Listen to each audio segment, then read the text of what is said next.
आप सभी वैष्णव जन को श्री हरिवंशी श्री सद्गुरुदेव भगवान की जय हो। श्री राधा वल्लभ लाल की जय हो। श्री वृंदावन धाम की जय हो। आप सभी संतों, भक्तों, प्रेमियों, रसिकों की जय हो। आपके श्री चरणों में मुझ अदम का बारंबार दंडवत प्रणाम। महाराज श्री की कृपा से, उनके श्री चरणों के बल से आज ही बहुत ही सुंदर सूत्र, बहुत ही सुंदर प्रसंग। जैसे भी हो, जिव्या को श्री भगवान नाम के उच्चारण में लगाइए। इस अद्भुत सूत्र पर हम गुरु कृपा से कथन और श्रवण कर, मनन और चिंतन कर अपने हृदय में इन सूत्रों को उतारने का, अपने आचरण में इन सूत्रों को उतारने का गुरु कृपा से हम प्रयास करेंगे। जैसे भी हो, जिव्या को श्री भगवान नाम के उच्चारण में लगाइए। प्रश्न है कि सच्ची चाह उत्पन्न कैसे हो। संतों का ये अनुभव है कि मलिन मन में शुद्ध चाह उत्पन्न नहीं होती। इसलिए सबसे पहले मन को शुद्ध करना है। मन शुद्ध करने का उपाय आजकल के लिए एक ही है। वह उपाय है भगवत भजन, भगवत स्मरण। किंतु मलिन मन भगवत भजन में लग जाए, ये भी कठिन है। इसलिए एक काम करें, जिव्या से ही भजन करें, लेते जाएं भगवान का नाम, लेते जाएं भगवान का नाम। नाम में ऐसी अपूर्व शक्ति है कि अपने आप मन लगने लग जाएगा। बिना श्रद्धा, बिना प्रेम, केवल हठ पूर्वक जिह्वा को श्री भगवान नाम के उच्चारण में लगाइए। मन लगे तो उत्तम है, नहीं तो कोई परवाह नहीं। यदि जिव्या ने नाम का आश्रय नहीं छोड़ा तो सब कुछ अपने आप नाम की कृपा से हो जाएगा। श्री रामकृष्ण परमहंस जी महाराज ने कहा, कोई अमृत के कुंड में उतरकर अमृत पान करे अथवा पैर फिसल कर गिर पड़े अथवा किसी के धकेल देने पर अथवा धक्का देने पर कोई गिरा दे या पैर फिसलने पर गिर पड़े या जानबूझकर जबरदस्ती उस कुंड में धक्का देके गिरा दिया जाए, यदि अमृत का संस्पर्श हुआ तो गिरने वाला चाहे किसी भी प्रकार से गिरा हो, वो अमर हो जाएगा।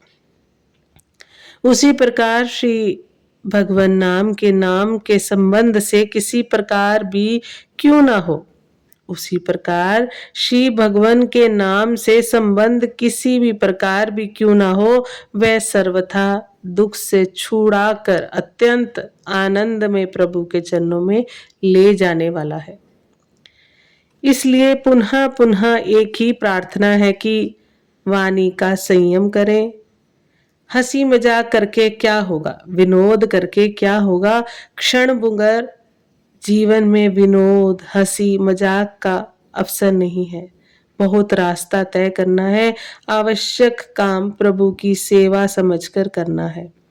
इसलिए आवश्यकता अनुसार बोलने की जरूरत होने पर बोल लिया करें। ध्यान रखें कि कम से कम बोलकर ही काम चला लिया जाए और इसके बाद बाकी जो समय मिले उसमें निरंतर भगवान नाम की ध्वनि होती रहे। धीरे धीरे या जोर जोर से, जैसे भी संभव एवं सुविधा से हो। इस बात पर बड़ी गंभीरता से विचार करें। समय अनमोल है। जो श्वास गया वह वापस फिर नहीं आएगा, वो फिर नहीं लौटेगा। भगवान नाम के बिना किया हुआ श्वास व्यर्थ हुआ।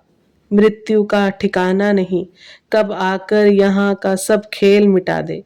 मेरे इस कथन से किसी प्रकार निराश होने की जरूरत नहीं है। जरूरत है केवल अपनी ओर से पूरी शक्ति लगाकर भगवान को पुकारने की। हमारी शक्ति चाहे कितनी भी क्षीण क्यों न हो, यदि भगवान में लगा दी जाए अर्थात भगवान की शक्ति से संयुक्त कर दी जाए, फिर उस क्षीण शक्ति की ताकत कितनी बढ़ जाती है। उसके द्वारा हम अपनी बुराइयों को दूर करके सर्व दुर्लभ भगवन भगवन उच्च भगवत चरणों को प्राप्त कर सकते हैं। इसलिए भगवत कृपा की डोर खींचते रहे, इन वचनों पर श्रद्धा बढ़ाते रहे। संतों का कहना है कि यदि कोई सचमुच भगवत कृपा पर निर्भर हो जाए तो फिर वह अपने आप आवश्यक साधनों से संपन्न हो जाता है। उसके लिए सब कुछ भगवान की कृपा कर देती है। सारांश ये है कि भगवत कृपा और नाम को आलंबन बनाकर जीवन के दिन बिताए। जगत एवं जागतिक चेष्टा से अलग होने की चेष्टा करें। आज का वातावरण भगवान मार्ग में किसी को प्रोत्साहन दे, ऐसी आशा कम रखिएगा। कलयुग का निरंतर बढ़ता हुआ प्रभाव साधना करने वालों को अभिभूत कर रहा है। फिर जो भगवान से विमुख है उनकी तो बात ही क्या है।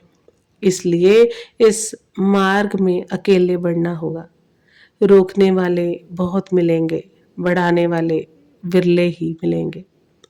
आपका मन कभी कर्तव्य के नाम पर, कभी धर्म के नाम पर आपको भगवान से हटाकर जगत में लगाएगा, इसलिए सावधान रहें।